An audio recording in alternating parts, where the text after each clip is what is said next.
D block के एलिमेंटों में valence bond theory के सापेक्ष हमने प्रबल लीगेंड का प्रभाव देखा था।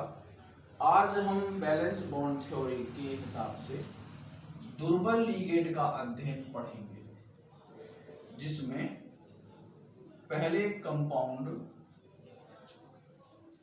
पोटेशियम हेक्सासाइनो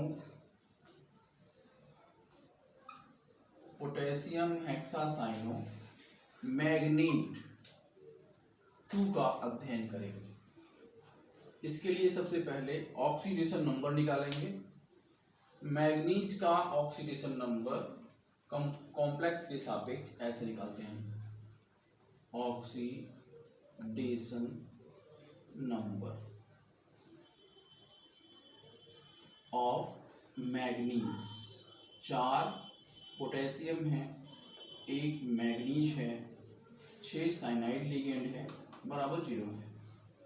पोटेशियम की ऑक्सीडेशन नंबर 1 होती है, मैग्नीज का ऑक्सीडेशन नंबर ज्ञात करना है। साइनाइड की ऑक्सीडेशन नंबर -1 है, इक्वल्स टू 0। कुल मिलाकर मैग्नीज का ऑक्सीडेशन नंबर हो गया 2। तो इलेक्ट्रॉनिक कॉन्फ़िगरेशन करेंगे। इलेक्ट्रॉनिक कॉन्फ़िगरेशन, मैग्नीज जिसका एटॉमिक नंबर 25 है में +2 के साथ किया जाएगा इलेक्ट्रॉनिक कॉन्फ़िगरेशन। तो आर्गन 18, 4s0 20 और 3d 5, ये इलेक्ट्रॉनिक कॉन्फ़िगरेशन है। ऐसी दशा में 1 2 3 4 5 ये 3d की ऑर्बिटल है, ये 4s की ऑर्बिटल है और ये 4p की ऑर्बिटल है। ये 4s है और ये 4p है।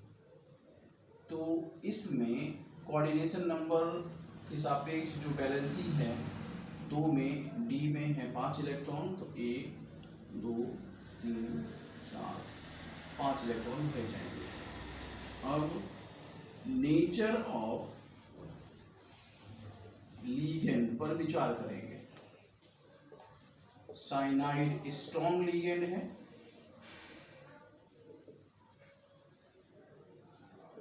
इसलिए इनर ट्रांजिशन होगा 1 2।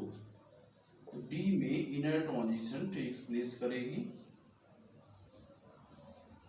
इसमें 1 2 3 4 5।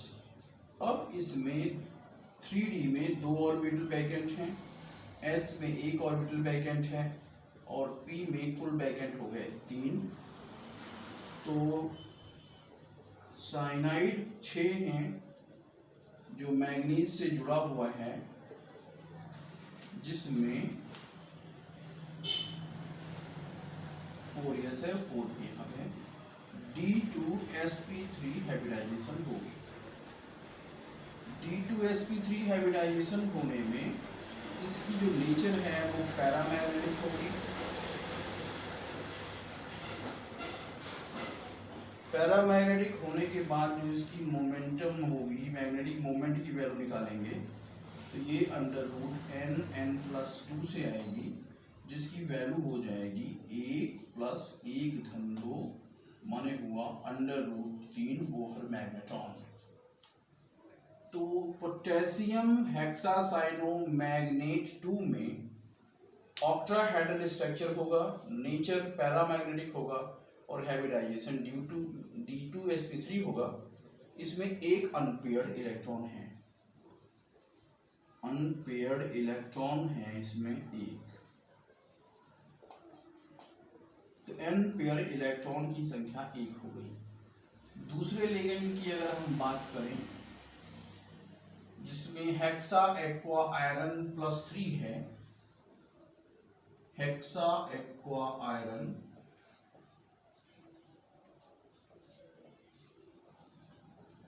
में स्पष्ट है कि ऑक्सीडेशन नंबर इसकी 3 है। तो electronic configuration electronic configuration Fe+3 की होगी, एटॉमिक नंबर 26 के अलोंग, तो हो जाएगा आर्गन जिसे कहेंगे 18, फिर कहेंगे 4s0, उसके बाद कहेंगे 3d 4s0, फिर 3d 5। 26 Fe+3 में आर्गन 4s0 3d5 है, 3d5 में इलेक्ट्रॉनिक कॉन्फ़िगरेशन 3d5 4s और 4p ऑर्बिटल बनी हुई है। इसके बाद में d ऑर्बिटल भी बनाएंगे, 1 2 3 4 5। क्योंकि वाटर मॉलिक्यूल वीक लिगेंड है, वाटर वीक लिगेंड है, इसलिए इनर ट्रांजिशन नहीं होगा। तो 4s की ऑर्बिटल, 4p की ऑर्बिटल और 4d की ऑर्बिटल पार्टिसिपेट करेगी। तो 1 2 3 4 5 6, इस तरह से sp3d2 हाइब्रिडाइजेशन होगा।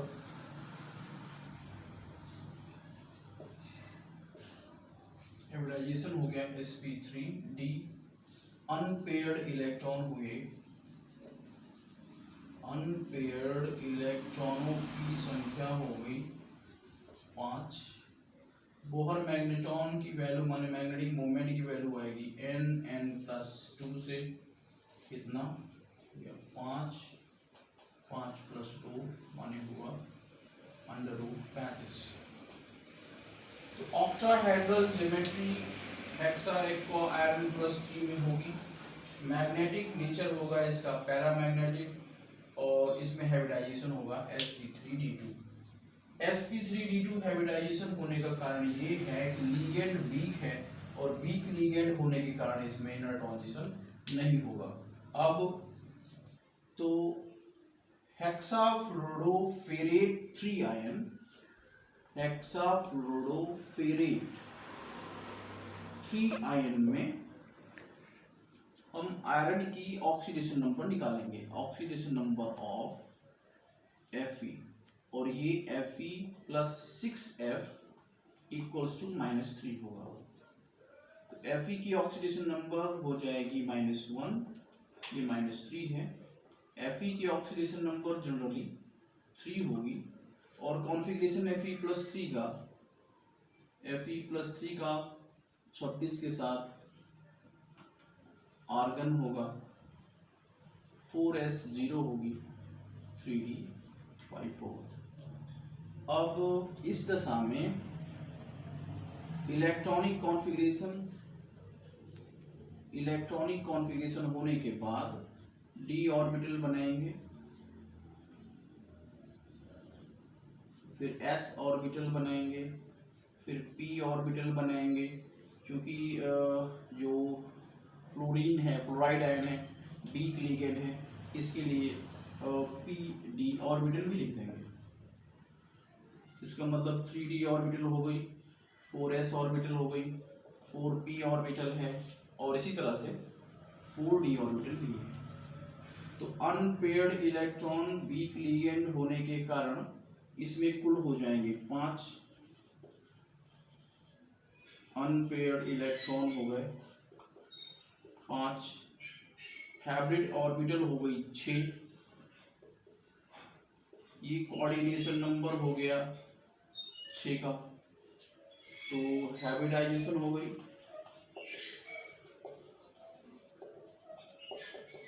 sp3d2, नेचर हुआ पैरामैग्नेटिक, ज्योमेट्री हुई ऑक्टाहेड्रल, और म्यू m की वैल्यू हुई √35, जैसे कि यहाँ पे है वैल्यू हो गई बोहर मैग्नेट्रॉन की। यदि इन कॉम्प्लेक्सों में क्रमशः लिगेंड क्लोराइड, अमोनिया, अमोनिया और साइनाइड है। बाहर इसमें 4 लिखा हुआ है, इसका मतलब है कि ये कॉम्प्लेक्स कोऑर्डिनेशन नंबर 4 का है। तो कोऑर्डिनेशन 4 में 2 प्रकार की हाइब्रिडाइजेशन संभव होती हैं, एक D2sp3 D2 एक हो गया DsP2 और एक हो गई sp3d। तो जब sp3d हाइब्रिडाइजेशन बनती है तो स्ट्रक्चर ऑक्टाहेड्रल कॉम्प्लेक्स के सापेक्ष बैलेंस बॉन्ड थ्योरी में अब हम कोऑर्डिनेशन नंबर 4 के लिए अध्ययन करेंगे।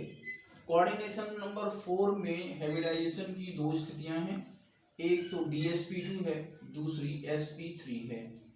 तो जब हाइब्रिडाइजेशन DsP2 होगा तो ज्योमेट्री स्क्वायर प्लेनर होगी, और जब sp3 होगा तो ज्योमेट्री टेट्राहेड्रल होगी, टेट्राहेड्रल होगी और स्क्वायर प्लेनर होगी।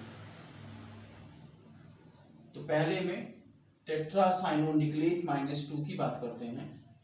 टेट्रासाइनोनिक्लेट -2 में ऑक्सीडेशन नंबर ऑफ निकिल ज्ञात करेंगे। तो निकिल का हो गया x माइनस साइनाइड का हो गया -4 -2 x हो गया 2। अब इलेक्ट्रॉनिक कॉन्फ़िगरेशन करेंगे। इलेक्ट्रॉनिक कॉन्फ़िगरेशन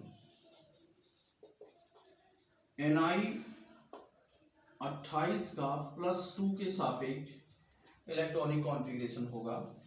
इसका मतलब होगा कि आर्गन के बाद 4s0 और 3d 8 हो जाएगा। इलेक्ट्रॉनिक कॉन्फ़िगरेशन में 1 2 3 4 5 सेल बनाएंगे 3d के लिए, 4s बनाएंगे और 4p भी बनाएंगे। 1 2 3 4 5 6 7 8 इलेक्ट्रॉन भरेंगे। क्योंकि साइनाइड एक स्ट्रॉन्ग लिगेंड है,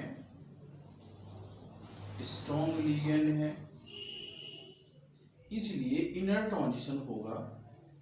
तो 1 2 3 4 5 1 2 3 4 5 6 7 8 अनपेयर्ड इलेक्ट्रॉनों की संख्या 0 हो गई, और इस तरह से d ऑर्बिटल में 1 s और 2 p में लगेंगे। तो हाइब्रिडाइजेशन हो गई DsP2। नेचर हो गया डायामैग्नेटिक, स्ट्रक्चर हो गया स्क्वायर प्लेनर, और इस तरह से ये कोऑर्डिनेशन नंबर की जो स्ट्रक्चर बनेगी वो इस तरह से होगी। यहाँ पे निकिल लिख देंगे, कॉर्नर्स पर साइनाइड जोड़ देंगे,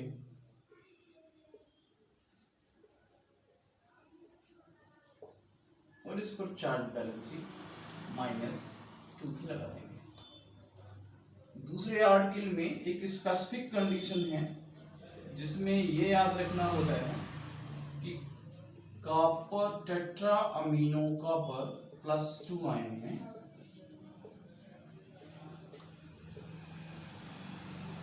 कॉपर की ऑक्सीडेशन नंबर होगी +2। इलेक्ट्रॉनिक कॉन्फ़िगरेशन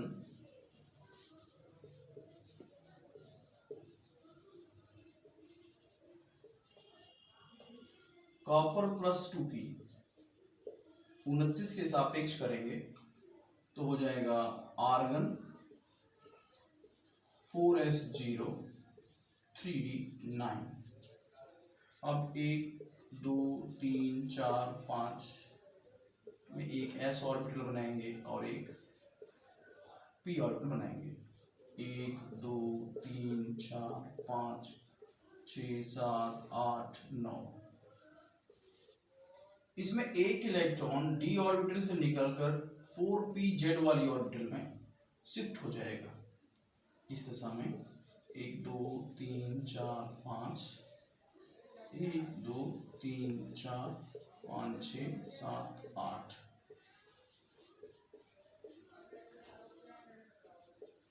तो हाइब्रिडाइजेशन होगा DsP2,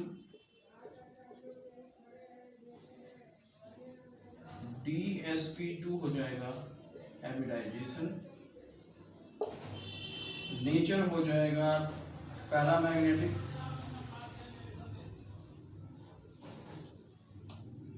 और बोहर मैग्नेट्रॉन की वैल्यू N+2 से अगर ज्ञात कर लेंगे तो वैल्यू हो जाएगी √3 बोहर मैग्नेट्रॉन। अब तक हाइब्रिडाइजेशन DsP2 है। यदि हम जिंक के साथ कॉम्प्लेक्स की चर्चा करें तो जिंक टेट्रा अमीनो जिंक में जिंक की ऑक्सीडेशन नंबर +2 आएगी।